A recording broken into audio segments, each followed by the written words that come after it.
I've got success in the corporate world. We're doing really, really well financially. You know, we travel a lot. We've got the house. We've got a great relationship and things like that. I still felt empty on the inside, and I know that it was because I wasn't following what I believe was my true calling, and because I had stuffed it down so much, I'd forgotten what it was. That's actually, I think a lot of people have dreams, and this is what I've discovered talking to people. Most of us do have little secret dreams that we had from when we were very young, and things that we absolutely loved doing or things we imagined ourselves doing. And as we got older, people would say, oh, that's ridiculous. You're never going to do that. Just go to work and get a job and just, you know, you got to do the same. You've got to be part of the same as everyone else. But what if you don't? What if there's a reason that dream is there because you've got a little talent in there? And you don't have to, like, if you want to, for example, you want to be a coach, you don't have to be a super coach that is Tony Robbins and everyone in the world knows you. You could make a perfectly successful business where you make great money doing something that you absolutely love. Absolutely. And it's funny you should talk about when you were little, because one of the things that I have noticed through coaching people and even with myself is that it's those childhood dreams that are the things that are actually getting reignited now. Yeah. So it's almost like as a child, you have that, you are fully connected to your inner world. You're fully connected to it.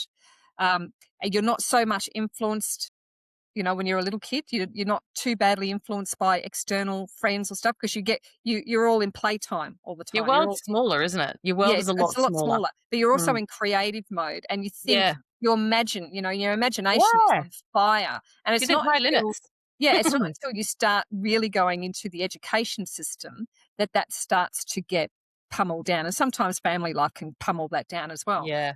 But the interesting thing was the things that I used to imagine as a kid, not fully understanding what they meant, but the stuff that I used to imagine as a kid is the same stuff that as an adult I felt a calling to do. Same. Yeah. I wanted to have a business of my own. Couldn't decide I couldn't name what that business was going to be, but I knew that I wanted to run the business, and I knew that I wanted to, there was almost like a talking heads thing that I wanted to do like we're doing now. Yeah, so for me, this is peak.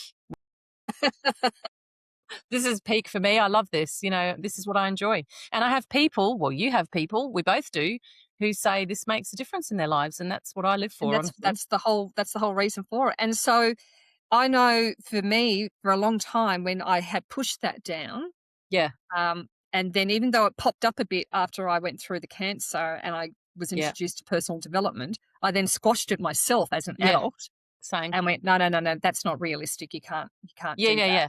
Look, you've got to be realistic about your goals. Yeah, you've got to be realistic. If anyone's going to ever want to listen to me. Yeah, exactly. Who like people are just, and then you've got the other thing of, well, what if I did get up there? What would people think of me? You know, all of those types of ridiculous thoughts. And so then when I started doing more work, and I would say when I really brought in the metaphysical component into it and really started connecting back to my inner world, like I talk about the inner world as a child, going back to that inner world as an adult, this time with more maturity, more understanding, more life experience, and you've gone through a lot of life lessons. So you're very clear on what you don't want to do. Yeah. Yep. And then that realization kept coming back to the forefront, like that, doing the personal growth, helping people in that space, assisting people to live a life on purpose with meaning, you know, because that's what I was looking for. I wanted a life with purpose and meaning, and that's what I felt was missing in my life. Yeah. I didn't have that purpose and that meaning. And so then it became, well, my mission is about helping others find their purpose and meaning in life. I mean, I get moments of it. Well, and even if you don't know what you're doing, you just learn.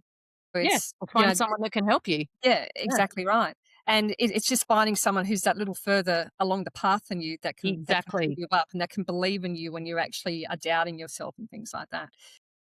It is fascinating because it is about that going within yourself to find the answers as well.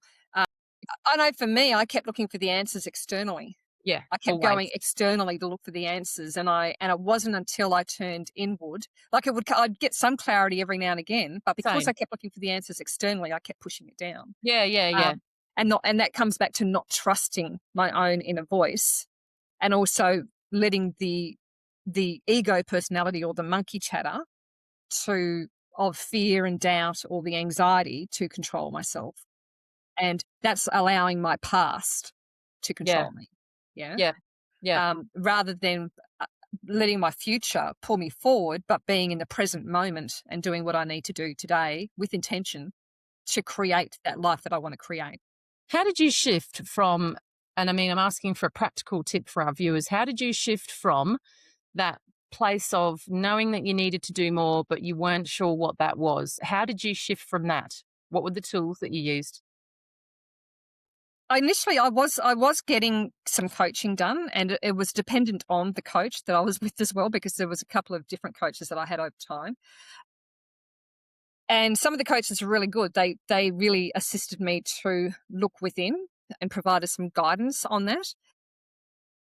Others, I just kind of went, no, you and I just don't align. No.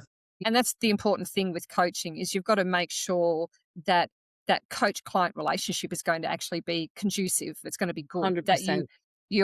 It's not that you want your coach thinking like you, but you want No. them to be able to understand you, Yeah. and to understand basically which buttons to push to entice you into action, or to inspire you, or to get you to think about things.